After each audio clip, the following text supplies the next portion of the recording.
तो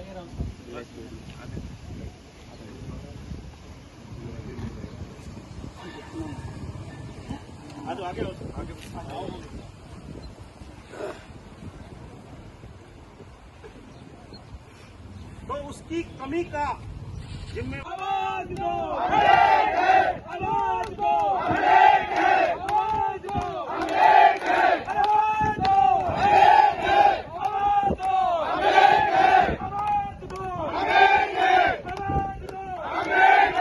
हम हमारा हक मांगते नहीं किसी से भीख मांगते, हम हमारा हक मांगते नहीं किसी से भीख मांगते, आवाज दो,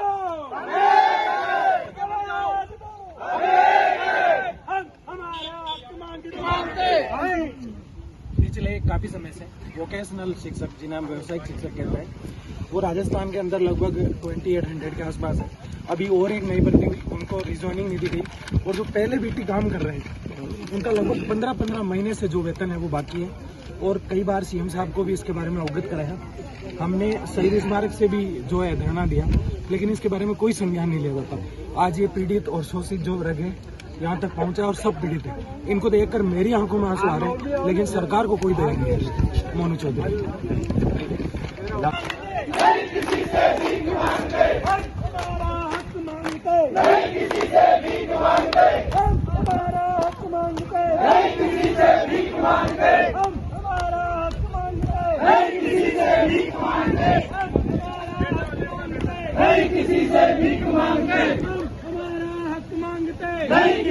भीख मांगते, हम हमारा हक मांगते नहीं किसी से भीख मांगते, आवाज दो, आवाज दो, आवाज दो, आवाज दो, आवाज दो, भीख मांगते, हम हमारा हक मांगते नहीं किसी से भीख मांगते, हम हमारा हक मांगते नहीं किसी से भीख मांगते, हम हमारा हक मांगते नहीं किसी से भीख मांगते, हम हमारा हक मांगते नहीं किसी से भीख मांगते, हम हमारा हक मांगते नहीं किसी से भीख मांगते, हम हमारा हक मांगते नहीं किसी से भीख मांगते, आवाज दो, आवाज दो, आवाज दो, आवाज दो, आवाज दो, ये सबको ऊपर कर दो। अजमेर के अंदर सच में धड़क इनकी जो आवाज है कुणाल जी की दिल्ली तक जाती है, और उसका जो समाधान हाथों हाथ होता है। और आपकी आवाज अगर ये डेलीगेशन नहीं मिलाते हैं कोई बात नहीं, यहाँ से तो अपनी आवाज विधानसभा तक जाएगी इनकी न्यूज चैनल के जरिए। हमारा हक मांगते नहीं किसी से भीख मांगते, हम हमारा हक मांगते नहीं किसी से भीख मांगते, हम हमारा हक मांगते नहीं किसी से भीख मांगते, हम नहीं किसी से भीख मांगते, जिंदाबाद पुलिस प्रशासन, जिंदाबाद। पीछे पार कौन पड़े? आज तक कभी ये कहा कि एक सिपाही को हमारे बराबर लिया हो? बेटा रिकॉर्डिंग नहीं, अपने घर की बात है। जिंदाबाद, जिंदाबाद, हम हमारा हक मांगते नहीं किसी से भीख मांगते, हम हमारा हक मांगते नहीं किसी से भीख मांगते, हमारी मांगे पूरी करो, हमारी मांगे पूरी करो, वंदे मातरम, वंदे मातरम, वंदे मातरम, वंदे मातरम, वंदे मातरम। सबके अधिकार की हेल्थ केयर की ज्वाइनिंग 13 सूत्री मांगों को लेकर मैं पिछले काफी समय से चल रहा हूँ। उसमें एक विशेष मांग मैंने लिख रखी है। आर.एन. रावत साहब मेरे साथ रहते कई बार, हम शिक्षा मंत्री महोदय से मिले, सीएम साहब से मिले, मेरे साथ थे। उसमें विशेष मांग मेरी ये रहती है कि एक तो सैलरी जो है वो सबसे डिले आती है वोकेशनल को, और इसकी वजह जो है ना कहीं हम चारों तरफ से घुस के देखते तो हम ही कहीं ना कहीं साबित होते हैं। इसलिए जब भी लड़ो पुकार तरीके से और जबरदस्त पुकार करके लड़ो, ताकि हम कमजोर न पड़े।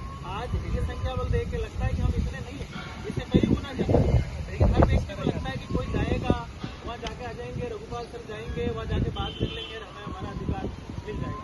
पिछली बार भी यही हुआ, कम संख्या थी लेकिन बड़े मजबूती से हम लड़े, लेकिन जो लोग आए वो मतलब बहुत जबरदस्त और मैं ये मानता हूँ जहाँ तक कि अपनी आवाज़ को बुलंद करने के लिए और मजबूती से रखने वाले लोग, इसलिए आज के इस आह्वान में, आज की इस संघर्ष की लड़ाई में हर व्यक्ति को रघुपाल सर बन के लड़ना और बड़ी मजबूती के साथ लड़ना है। किसी भी व्यक्ति को अपने आप को इस तरह से नहीं सोचना है कि कोई आया नहीं या गया नहीं, मैं अकेला क्यों, और किसी को भी पाइलेफ्ट नहीं होना है। पिछली बार के संघर्ष में मैंने देखा लगभग 30 से 35 साथी थे। जैसे ही हमने लड़ाई को शुरू किया यहाँ से तो काफी लोग आए थे। देखो कभी कभी क्रांतिकारी रूप अपनाना पड़ता है हमारा हक लेने के लिए, लेकिन हम शांतिपूर्ण प्रयास करेंगे। अभी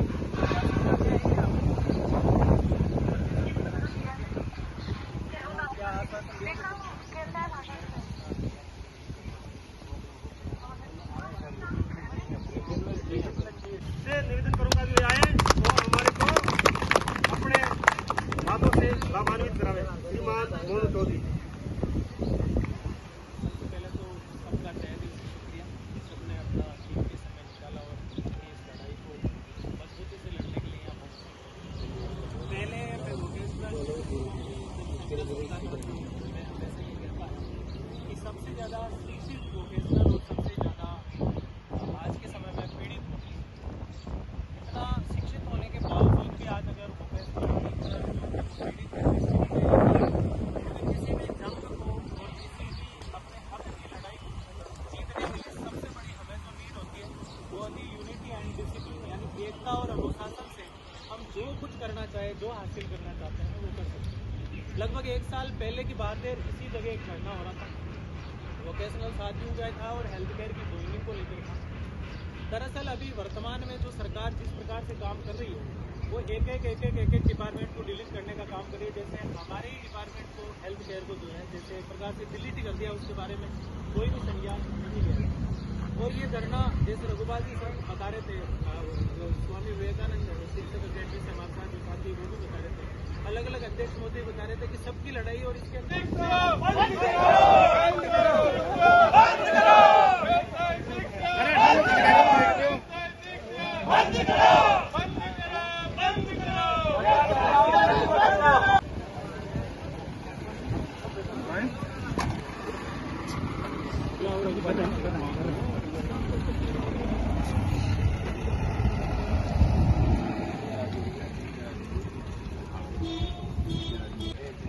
डेट की वजह से सारा मामला जो डेट है वो भी उनकी सैलरी की, ज्वाइनिंग की, सब कुछ डे टू डेट ज्वाइनिंग और मामलों के लिए तो दिला हो ना सर कई जेल जाएंगे ज्वाइनिंग ले वाला। पहले तो 15 महीने से साहब 15 महीने से किसी आदमी को सैलरी नहीं मिले, उसकी क्या हालत होगा? किसको देना है क्या? इनकी 15 महीने से या रघुपाल जी बात कर रहा हूँ। हमारा हक मांगते, नहीं किसी से भीख मांगते, न्याय दो, न्याय दो, न्याय दो, न्याय दो। हम हमारा हक मांगते, नहीं किसी से भीख मांगते, हम हमारा हक मांगते, नहीं किसी से भीख मांगते, हम हमारा हक मांगते, नहीं किसी से भीख मांगते, हम संज्ञान में लाने का प्रयास कर रहा है। क्या कुछ जवाब अधिकारियों के द्वारा दिया है आपको? अधिकारियों तक आज तक उन्होंने सिर्फ और सिर्फ आश्वासन दिया गया है, समस्या का समाधान नहीं हुआ है। तो मैं व्यावसायिक प्रशिक्षक संघ अध्यक्ष के नाते मैं सरकार और अधिकारियों को बोलना चाहता हूं, या तो इस व्यावसायिक शिक्षा को सही तरीके से चलाया जाए, बच्चों का, विद्यार्थियों का और इन सभी लोगों का भविष्य को सुनहरा किया जाए, नहीं तो इस व्यावसायिक शिक्षा को बंद कर दिया जाए। जिससे क्या है कि हम कम से कम इस आश्वासन के साथ में घर तो बैठ सकते हैं, दूसरा काम तो कर सकते हैं, बच्चों को तो उनको बेदखल नहीं कर सकते हैं। इसलिए सरकार और अधिकारियों से हम मांग करते हैं, जब तक आप लोग हमारी इस मांग को नहीं मानोगे, जब तक इन लोगों को नियोजित नहीं करोगे, जब तक इनकी बकाया सैलरी नहीं दोगे और बार बार टेंडर प्रक्रिया के नाम से इनको घर बैठाया जाएगा, तो तब तक हम इस सड़कों पर, गलियों में आवाज को उठाते रहेंगे। ठीक है, एक तस्वीर और मैं यहाँ पर दिखाना चाहूंगा। कई बहनें यहाँ पर जो है पहुंची हुई हैं।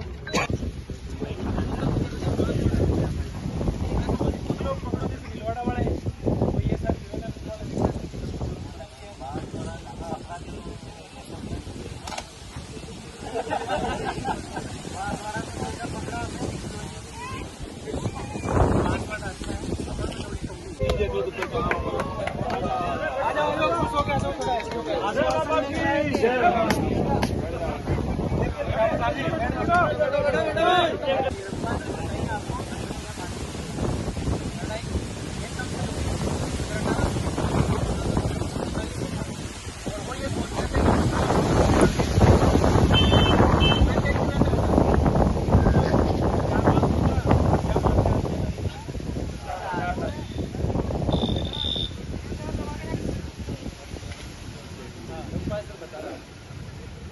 चलो दोस्तों, जो आप लोगों ने जितने भी जो आप लोग आए हैं उन सभी का धन्यवाद कि आपने अपने खुद के लिए जगह और जगने के साथ ही यहाँ तक जो पहुँचे हो, इसलिए तहे दिल से आप लोगों का आभार धन्यवाद ज्ञापित करता हूँ। क्योंकि हम सभी की जो समस्या है वो जटिल से जटिल बनती हुई जा रही है और आप लोगों का अगर सहयोग बनता गया तो ये जितनी जो समस्याएं हैं एक दिन सभी समस्याओं को जड़ से खत्म कर देंगे। लेकिन उसके लिए आप लोगों की बार बार रिक्वायरमेंट पड़ती है, बार बार जरूरत पड़ती है और जरूरत के मुताबिक आप कंधे से कंधा मिलाकर मेरे साथ में चलना। मैं आपके साथ में चाहे वोकेश में रहूं या न रहूं, किसी भी जगह रहूं, मैंने आपको यही बोलता हूं और आज भी यही बोल रहा हूं, आपके साथ में चल रहा हूं, चलूंगा, कोई दिक्कत नहीं। ठीक, अब जो ये मुद्दे की बात करते हैं, पहला हमारा जो मुद्दा था वो था जो लंबित सैलरी के लिए इन्होंने 27 करोड़ का जो बजट का जो है फाइल है वो तैयार कर चुके हैं। सिर्फ और सिर्फ 15 तारीख तक, ये बोलें कि 15 तारीख तक हम क्या कि सभी जिलों के अंदर भेज देंगे, क्योंकि इनको भी पता है, क्योंकि बजट 31 मार्च को क्या हो जाता है, लैप्स हो जाता है और लैप्स होने के बाद फिर दोबारा हमारे को सैलरी का वो पंगा होता है। और सभी कंपनियों को भी बता दिया, आपकी कंपनियों को भी सूचित हो गया होगा, पता लगा होगा, उन्होंने भी मैसेज डालना शुरू कर दिया कि जल्दी जल्दी फाइल क्लियर करो, हम सबकी सैलरी क्लियर करें। तो देखो, संख्या बल यहाँ आने का ये नहीं सोचना कि मैं यहाँ नहीं आता, तो आप यहाँ पर अपना खुद संख्या बल दिखाया है, तो दिखाने के साथ ही इन अधिकारियों को, इन जो मंत्री मंडल को यहाँ पर अपना चेहरा दिखता है, तभी जाके वो हमारा सुनते हैं। तो आपका जो सैलरी के लिए मैटर के लिए उन्होंने बोला है कि 15 मार्च तक हम जिलों के अंदर फाइल को भेज देंगे। 27 करोड़ का जो बजट बना का जो 2-3 मतलब 28 जिलों का जो है बजट है वो नहीं है, बाकी जिलों 5-7 जिलों के अंदर जो बजट पड़ा है वो सभी को समायोजित करके हम 15 मार्च तक बजट को हम भेज देंगे।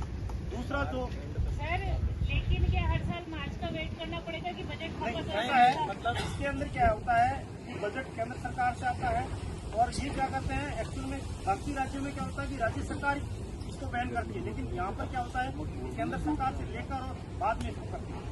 ठीक, दूसरा जो है हमारा 132 और जो न्यू और स्टार प्रोजेक्ट की जो ज्वाइनिंग का, वो इन्होंने बोला है कि जो ये लंबित की हुई है, ये 10 तारीख से आगे हम इसको लंबित नहीं करेंगे, इसको हम क्या करेंगे, नियोजित की प्रक्रिया के अंदर कंपनियों को डाल देंगे।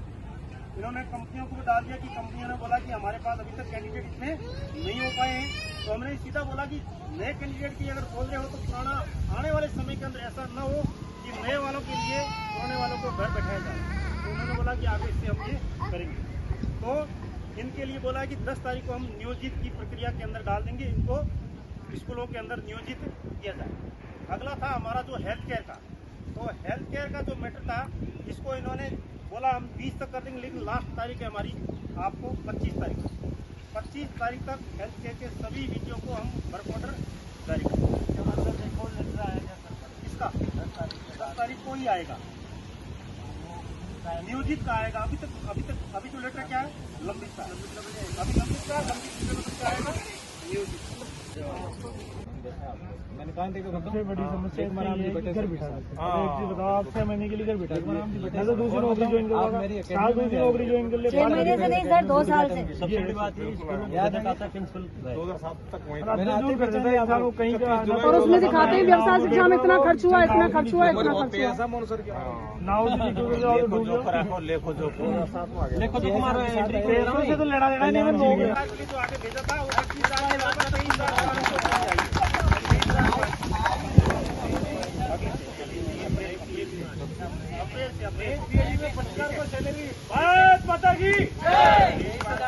23,500 सर ये जो गोपाल जी भेजा था, 25 का उन्होंने भेजा था, 23,500। अब सर ने एक बात सुन लो, वो लेकर पास अब 10 तारीख तक, 11 तारीख से शहीद स्मारक, 11 या 12 तारीख शहीद स्मारक जब तक हमारा काम नहीं होता है तब तक हम नहीं उठेंगे। और इस बात का आप सभी को अभी पढ़ लेना है कि एक खुद को तो आना ही है, लेकिन एक व्यक्ति को एक जने के साथ लेके आना है। तब हमारी संख्या बल होगी, तब मुक्ति की समावाद और एक दिन में सारी दुआ के बारे में आज हमारी जो संख्या बल है विधानसभा चल रही है, इधर हमारा डेलीगेशन गया तो बड़ी वार्ता हुई तो काफी सकारात्मक है। तो क्या है कि सकारात्मक चीज होती है ग्रुप में डाल हमारे क्या डरा हुआ, इसलिए अभी जैसे जारी कर लेंगे जोइनिंग का उन्होंने बोला है वही जैसे उन्होंने कही। अब आप लोग क्या चाहते हो, अनिश्चितकालीन कर दें या फिर अनिश्चितकालीन का अगर गोपाल जी, ये जो ज्वाइनिंग का ऑर्डर निकलेगा 10 तारीख को, ये तो क्या है कॉपी पेस्ट करते हैं, तो इनसे लंबित हटेगा नहीं वो केवल डेट एंड दिए।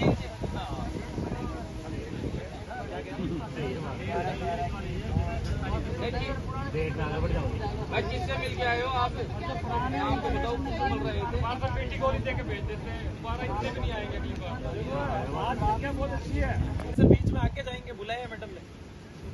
लेकिन हो या नहीं हो, बुलाओ तो सही।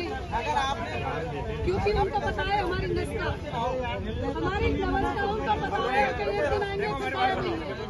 अपने को तो 26 सेक्टर वाले बुलाए ना, तो अपने को आना है। अभी आज 125 वाले हैं, 30 वाले भी आ गए, जरूरत ही नहीं है। सुनो 1 मिनट।